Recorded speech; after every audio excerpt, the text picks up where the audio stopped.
ইয়া নিসা আন-নবী লাস্তুন্না কাআহাদিম মিনান নিসা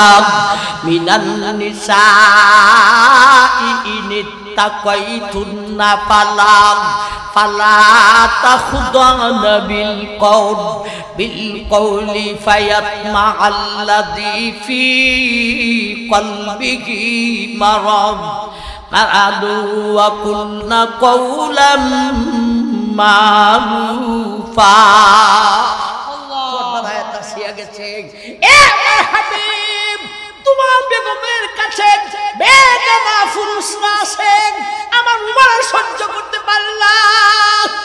আমার উমর যা চাইছে আমি সেই মতে আয়াত নাযিল করে দিলাম, পর্দা বিধান ফরজ করিয়া দিলাম। তুমি রাজি হও, রাজি হও, আমি আল্লাহ তোমার উপর রাজি। তো মুতমাইন্না ওয়ালা নফসকে সক্রাতের ওই টাইমে আল্লাহ দাইকা বলেন তোমার জন্য দুইটা জিনিস আছে। একটা হলো সুসংবাদ, দুনিয়াতে তুমি আমার উপর রাজি ছিলে, আমি এখন তোমার উপর রাজি, এই হলো সুসংবাদ। এখন আরেকটা হলো ইনাম, পুরস্কার। ফাদখুলি ফি ইবাদি ওয়াদখুলি জান্নাতি। মুসলমান, তুই দুনিয়াতে আমার উপর রাজি ছিলে, আমি তোমার উপর রাজি, এই হলো তোমার জন্য সুসংবাদ। এইবারে পুরস্কার নেবে, তুমি আমার বিশেষ বান্দাদের অন্তর্ভুক্ত হয়ে গেছো। ফাদখুলি ফি ইবাদি ওয়াদখুলি জান্নাতি। এইবারে তুমি, আমি আল্লাহ তোমাকে পুরস্কার দিলাম, জান্নাতের গেট, জান্নাতের দরওয়াজা খুলে দিলাম। ফাদখুলি ফি ইবাদি ওয়াদখুলি জান্নাতি, জান্নাতের গেট দিয়া তুমি জান্নাতে প্রবেশ করো। ইয়া আইয়াতুহান নাফসুল মুতমাইন্না ইরজিই ইলা রাব্বিক। ও দুনিয়ার নফসে মুতমাইন্না ওয়ালা মুসলমান, তুমি ফিরত আসো, তুমি ফিরত আসো। তোমার দুনিয়ার প্রতি তিক্ততা আসিয়া গেছে, আখিরাতের সুখের প্রতি তোমার আসক্ততা আসিয়া গেছে। তুমি আসতেও রাজি, আমি আল্লাহ নিতেও রাজি। আসো রে, তোমার জায়গায় তুমি ফিরত আসো। এই ডাক্তার কখন দেন? তিনটা কথা বুঝলাম। নফসে মুতমাইন্না ওয়ালা মানুষ কারা? নাইকে আল্লাহ কি বলেন? ফিরত আসো আগের জায়গায়। ডাক্তার কখন দেন? আমার ভাই এই ডাক্তার দিয়া এখন বলেন তোমার জন্য দুইটা জিনিস আছে। এই কথাটাই আল্লাহ রাসূল হাদিসে বলেন। এই হাদিসটা খুতবাতে পাঠ করেছিলাম। মান আহাব্বা লিকা আল্লাহ আহাব্বাল্লাহু লিকাআহু ওয়া মান কারহা লিকা আল্লাহ কারহাল্লাহু লিকাআহু। যে আল্লাহর সঙ্গে মুলাকাতকে পছন্দ করে রে, আল্লাহ তার সাথে মুলাকাতকে পছন্দ করেন। যে আল্লাহর সঙ্গে মুলাকাতকে পছন্দ করে না, আল্লাহ তার সঙ্গে মুলাকাতকে পছন্দ করেন না। এই হাদিসের মতলব হলো এইটাই রে, লোকটাও যাইতে রাজি, আল্লাহ নিতে রাজি। লোকটাও আল্লাহর সঙ্গে মুলাকাত করতে রাজি, আল্লাহও তার সঙ্গে মুলাকাত করতে রাজি। এইভাবে দাইখা আল্লাহ বলেন তোমার জন্য দুইটা জিনিস আছে। কয়টা জিনিস আছে? দুইটা। একটা হলো রাদিয়াতাম মারদিয়া। তুই দুনিয়াতে আমার উপর রাজি ছিলে, সন্তুষ্ট ছিলে, আমি আল্লাহ তোর উপর রাজি, তোমার উপর সন্তুষ্ট হইয়া গেলাম। এটা হলো সুসংবাদ বা সার। তুই দুনিয়াতে আমি আল্লাহর উপর রাজি ছিলে, আমি আল্লাহ তোর উপর রাজি হয়ে গেলাম। এটাকে কয় রাজিয়াতাম মারদিয়া। আল্লাহ সেও আল্লাহর উপর রাজি, আল্লাহ তার উপর রাজি। এটাকে বলা হয়, এই জাতীয় মানুষকে বলা হয় নিসবত ওয়ালা আদমি। নিসবত সম্পর্ক, যার সম্পর্ক আল্লাহর সঙ্গে হয়ে গেছে, নিসবত ওয়ালা। আমার ভাই জান, আল্লাহ বলেন তুই দুনিয়াতে আমার উপর রাজি ছিলে, আমি তোর উপরও রাজি। তাইলে সবক কি হইলাম? নফসে মুতমাইন্না ওয়ালা মানুষ হইতাম। গুনার সাপ খোদার ভয়েতে, গুনার সাপ অন্তর থেকে দূর হয়ে দাও আমার ভাই। এরপরে সবক কি হইলাম? আল্লাহর উপর রাজি হইতাম। কোন সময়? যে অবস্থায় রাখে সে অবস্থায় রাজি। তুমি যদি সুখে রাখো তখনও তোমার উপর রাজি, তুমি যদি দুঃখে রাখো তখনও তোমার উপর রাজি। নিজেও রোগী, এইবারে দেখা যায় নিজের রোগ দূর হয় নাই, স্ত্রী হয়ে গেছেন রোগী, আল্লাহ রাজি। বাচ্চা রোগী হয়ে গেছে, আল্লাহ তোমার উপর রাজি। এইবারে দেখা যায় একটা বড় অনেক অঙ্কের টাকার একটা বিজা, এটার উপর বিপদ আইসা গেছে, আল্লাহ তোমার উপর রাজি। সুখে রাখলেও রাজি, দুঃখে রাখলেও রাজি। আল্লাহর উপর রাজি হও, আল্লাহর উপর রাজি হও। অনেকের তিক্ততা আইসা যায়, হয় আল্লাহ খালি বর পাইছে আমার। লাগাবাড়ির শুরুটা নামাজও করে না, রোজাও রাখে না, বাপরে এটার জীবনে একদিন জ্বর উঠে না। আর আমরা নামাজও করি, রোজাও রাখি, আল্লাহ খালি বর পাইছে আমার। তুমি আল্লাহর উপর রাজি হইতে পারো না। আল্লাহ যে অবস্থাতে রাখেন সেই অবস্থায় তোমার উপর রাজি। এই কথাটাই ভারতের সর্বশেষ বাদশা, বাদশা জুফর, সর্বশেষ বাদশা মানে ইসলামী বাদশা, সর্বশেষ বাদশা ছিলেন বাদশা জুফর।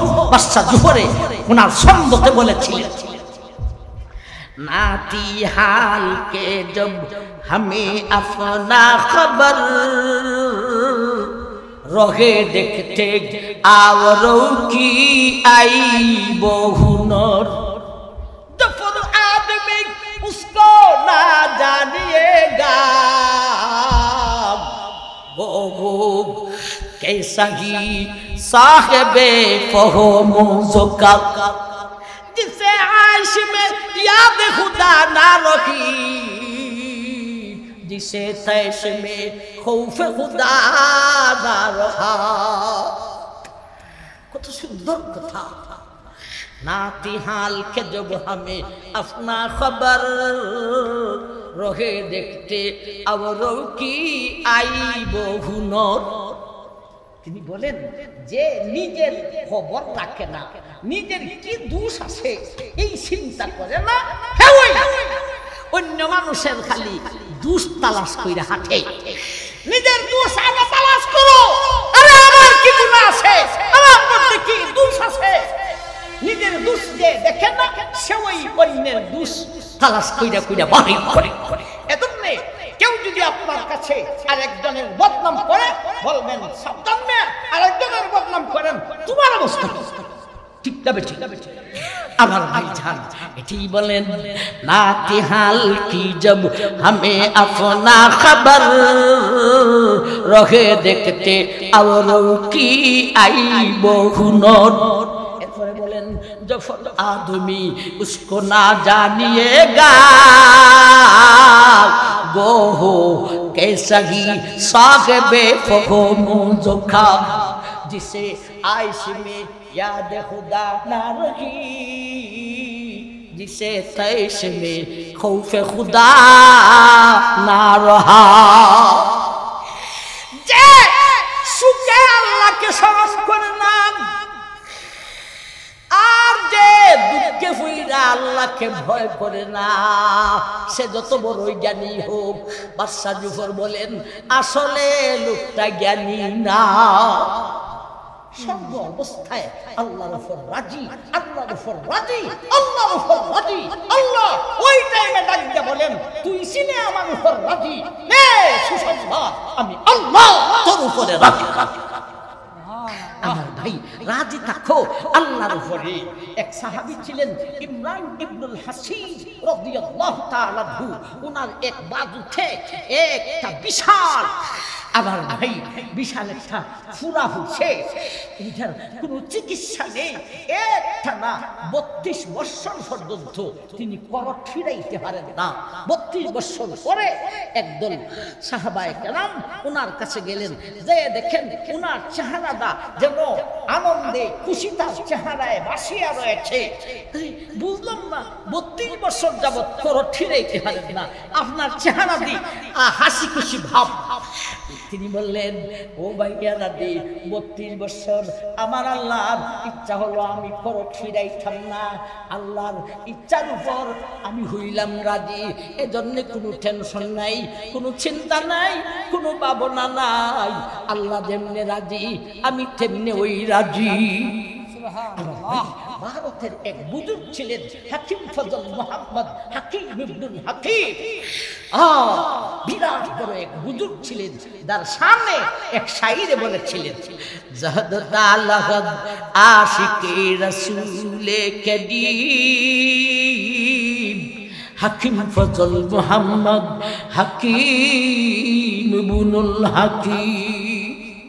এই হাকিম ফজল মোহাম্মদ হাকিম ইবনুল হাকিম বিরাট বড় এক বুজুর্গ, কিন্তু ওই গেছে প্যারালাইসিস। এমন প্যারালাইসিস হাত পাও তো নাড়তে পারেনি, এমন কি হাতে পায়ের আঙ্গুলটা পর্যন্ত বাঁকা করতে পারে। আমার ভাই আমি একদিন ঔষধ সাদা পলিথিনের মধ্যে লইয়া অভিগেন্দ্রের বাসা অভিগেন্দ্রের খবর করতেছি উঠতেছি, এক লোকে দেখা কয়, হুজুর আপনারা ওষুধ লাগে? আবার ভাই জান এত বড় বুঝো এমন প্যারালাইসিস হয়েছে, হাতও নাড়তে পারেন না, পাও নাড়তে পারেন না, এমনকি আঙ্গুলটাও নাড়তে পারেন না। ডাক্তার হাকিম আইসা বলতেছে ওনার কোনো ঔষধ নাই, যতটুকু পারেন আপনারা খেদমত করতে থাকেন।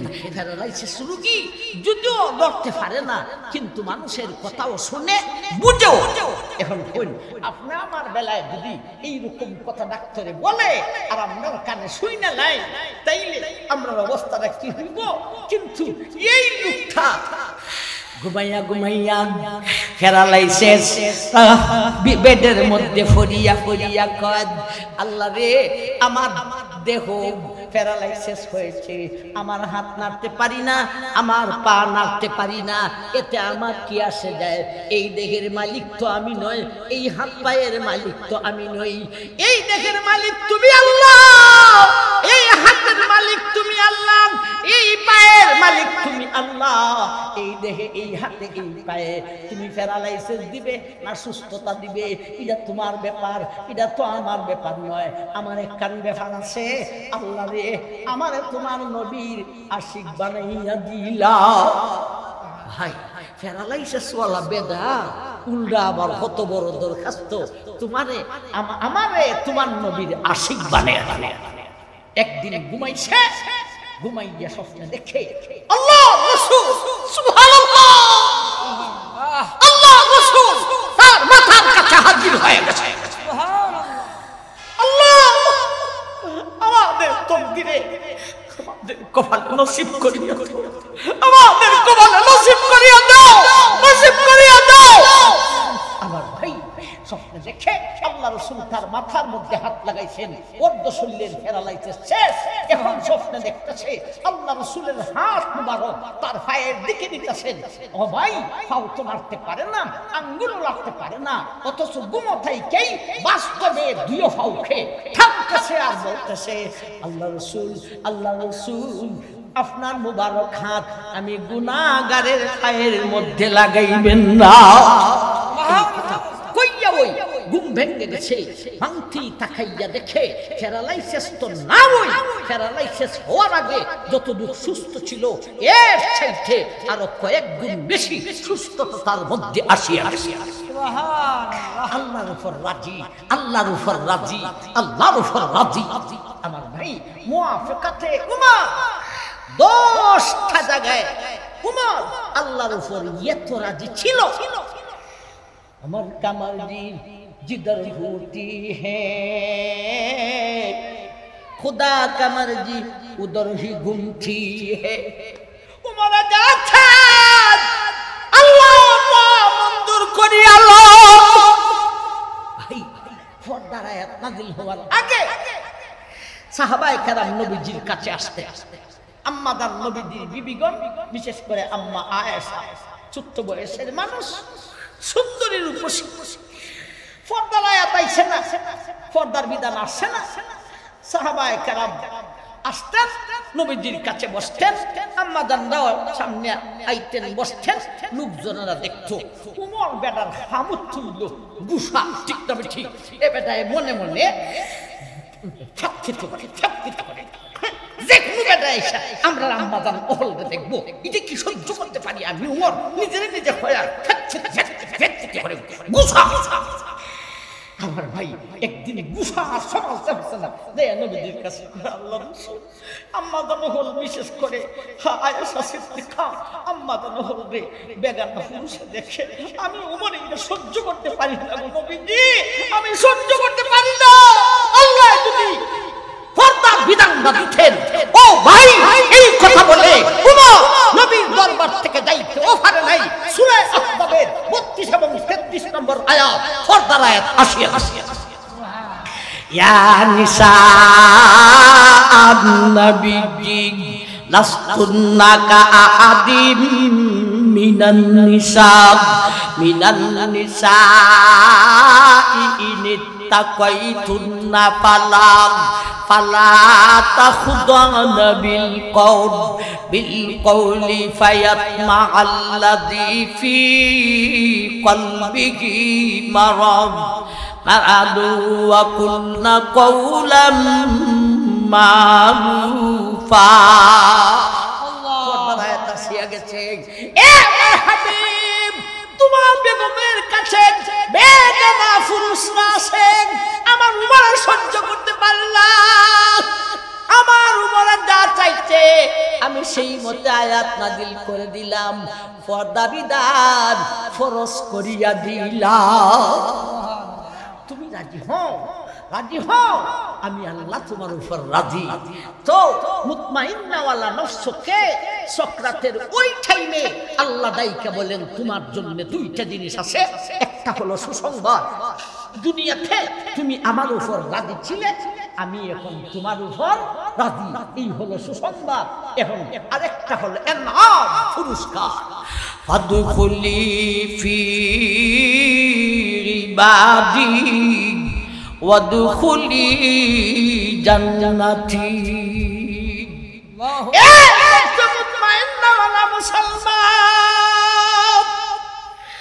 তুই দুনিয়াতে আমার উপর রাজি ছিলে আমি তোমার উপর রাজি এই হলো তোমার জন্য সুসংবাদ এইবারে পুরস্কার নেবে তুমি আমার বিশেষ বান্দাদের অন্তর্ভুক্ত হয়ে গেছো ফাদখুলি ফি ইবাদি ওয়াদখুলি জান্নাতি এইবারে তুমি আমি আল্লাহ তোমাকে পুরস্কার দিলাম জান্নাতের গেট জান্নাতের দরওয়াজা খুলে দিলাম ফাদখুলি ফি ইবাদি ওয়াদখুলি জান্নাতি জান্নাতের গেট দিয়া তুমি জান্নাতে প্রবেশ করো ভাই দুইটা সবক একটা হলো গুনার স্বাদ অন্তর থেকে মিটাও আরেকটা হলো আল্লাহর উপর রাজি হইয়া যাও সর্ব অবস্থায় রাজি এই সারা আলোচনার এই দুইটা সবক পালন করতে পারলে লাভটা কি হবে আমাদের ঠিকানা ছিল আরশের নিচে আবার সেখানে ঠিকানা হবে আরেকটা আল্লাহ আমাদের উপর রাজি আরেকটা জান্নাত আমাদের ঠিকানা হবে আল্লাহ বুঝাইতে চান তোমার মনে চাইলে আমার আরশের নিচে ইল্লিনে এসে ঘুরো আর মনে চাইলে জান্নাতে যাইয়া ঘুরো জান্নাতেও তোমার ঠিকানা ইল্লিনে আমার আরশের নিচেও তোমার ঠিকানা আল্লাহ আমাদেরকে নফস মুতমাইন্না ওয়ালা বানিয়ে দাও আল্লাহ আমরা যেন সর্ব অবস্থায় তোমার উপর রাজি থাকতে পারি আমাদেরকে সেইভাবে কবুল করুন আমিন শেষ একটা কথা আপনারা শুনেছেন আমি বাংলাদেশ খেলাফত মজলিস শাইখুল হাদিস মামুনুল হক সাহেব দামাত বারকাতুহুমের দল আমি অংশগ্রহণ করেছি, যোগদান করেছি অনেক আগে।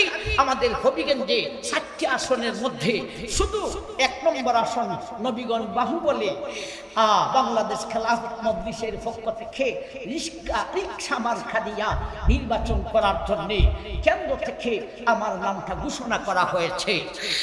আমি সময় কম, আমি চিন্তা করলাম আমি কেন্দ্র থেকে ডাক আসছে, আমি যদি সম্মত না হই, রাজি না হই, আল্লাহর আদালতে আমার উপর প্রশ্ন আসতে পারে। যদি ঘোষণা না হতো আমার উপর কোনো প্রশ্ন থাকতো না। এখন ঘোষণা হচ্ছে, আমি রাজি হয়ে গেছি। অথচ আমার জীবনে আমি কোনো ইলেকশন করি নাই এবং ইলেকশন যারা করেছেন এদের পিছনে ঘুরিও নাই। আমি কিচ্ছু চিনি না, জানি না কেন আমাকে ওরা পছন্দ করেছে। আল্লাহ এটা আমার উপর যেইভাবে দিছেন আমি সেইভাবে আল্লাহর উপর রাজি হয়ে গেছি। এখন আমার দল জোট হবে কার সঙ্গে? জোট হওয়ার পরে এই আসন আমরা আশা করি প্রায় 90 ভাগই আমাদেরকে দেওয়ার কথা। যদি না দেন তাইলে আল্লাহর আদালতে আমার কোনো প্রশ্ন করা হবে না। আমার ভাইজান, সেই হিসাবে আমি এমপি হওয়ার শখে নয়, বরঞ্চ আমি এমপি হইলে আমার আর্থিক লস হবে। 1.5-2 লক্ষ টাকা মাসে বেতন দে, আরে ইটা থেকে আমরা 3-4 দিনে আমরা ভাইলে। অথচ ওয়াজ কইরা আমার ভাইজান এমপি হইলে কতটা ওয়াজ বাদ হইব, আমার আর্থিক আরো লস হইব। আর আমার যারা নিয়ে ঘুরে সবাইকে বলে দিয়েছি সারা জীবন মাদ্রাসায় পড়াইতেছি, এখন বুখারীর একটা অংশ বেশ কয়েক বছর যাবত পড়াইতেছি, আর ওয়াজ করি আদা বুড়া হয়ে গেছি জান্নাত হওয়ার জন্য। আর শেষ জীবনে এমপি হইয়া ঘুষ খাইয়া আমি জাহান্নামে যেতাম, এটা আমার পক্ষে সম্ভব নয়। যারা আমাকে নিয়ে ঘুরে এদেরকেও বলেছি সরকারের টাকা, এই দেশের জনগণের টাকা, 1 টাকা আমার পকেটে ঢুকবে না, তোমাদের পকেটেও ঢুকার কোনো সুযোগ নেই। হ্যাঁ, হালাল তরিকায় যদি কিছু কোনো ব্যবস্থা করে দেয় তাইলে আমরা তা গ্রহণ করতে পারি। আমার ভাইজান, আমি আপনাদের কাছে সহযোগিতা চাই, 1 নম্বরে দোয়া চাই। প্রথম যখন মিরপুরে আমরা গণসংযোগ করি, আমার শ্রদ্ধাভাজন বড় ভাই এই বাড়ি থেকে অনুমতি নিয়া ভাইয়ের অফিস থেকে আমরা গণসংযোগ শুরু করেছি। আমার ভাইজান, আপনাদের কাছে দোয়া চাই, আপনাদের কাছে সহযোগিতা চাই। আমরা যদি কামিয়াব হতে পারি, আমার ভাইজান আমরা চেষ্টা করব যেন এই 2টা উপজেলায় এমন একটা নিদর্শন দেখাইতে পারি, দেশ স্বাধীন হওয়ার পর থেকে নিয়া এ পর্যন্ত কোনো এমপি দেখাইতে পারে নাই। এটাই হবে আলেম এমপি, এটাই হবে মিরপুরি এমপির নিদর্শন। আমার ভাই, আমরা তো সেই জাতের নয়, প্রার্থী নয় যে সবাই যাইমু 20,000, 30,000, 50,000 লেখাই যাইমু। আমরা বুঝুন মানুষ আর কোয়া টাকা বুঝি করে আর কোয়া টাকা পাই। এরা ব্যাংক দেখা 2 টাকা হয় না, শেষ পর্যন্ত হাতের তলে চকির তলে আইনা রাখে। সেই হিসাবে আমরা বড় বড় অঙ্কে সবাই যে লেখাইতে পারবো না। তবে একটা জিনিস বলি, ইনশাআল্লাহ আমরা যদি আল্লাহ সত্যি যদি বাস্তবেই যদি এমপি বানায়, তাহলে এমপি হওয়ার পরে মাদ্রাসাগুলিতে, মসজিদগুলিতে আমরা যেই পরিমাণে দিব, স্বাধীন হওয়ার পর থেকে কোনো এমপি এই পরিমাণে দিতে পারে না ইনশাআল্লাহ। সেই হিসাবে আমি আমার ভাই আব্দুল্লাহ সাহেবের মাদ্রাসা, এটা আমারই মাদ্রাসা, আমার নামে আপনারা 2,000 টাকা লিখে নেবেন ইনশাআল্লাহ। আমি 2,000 টাকা আপনাদের খাতে পৌঁছাই দেব ইনশাআল্লাহ। আল্লাহ তুমি আমরা সবাই কবুল করো। আল্লাহ তোমার মানসা, তুমি কি এমপি বানাই খায় না বানাই খায় না আমি কিচ্ছু জানি না, তুমি যেমনে রাজি আমরা তেমনে রাজি। কথাটা ঠিক না? ঠিক। আপনারা আমার সাথে আছেন নি? আল্লাহ তুমি আমরা সবাই কবুল করো, আমিন।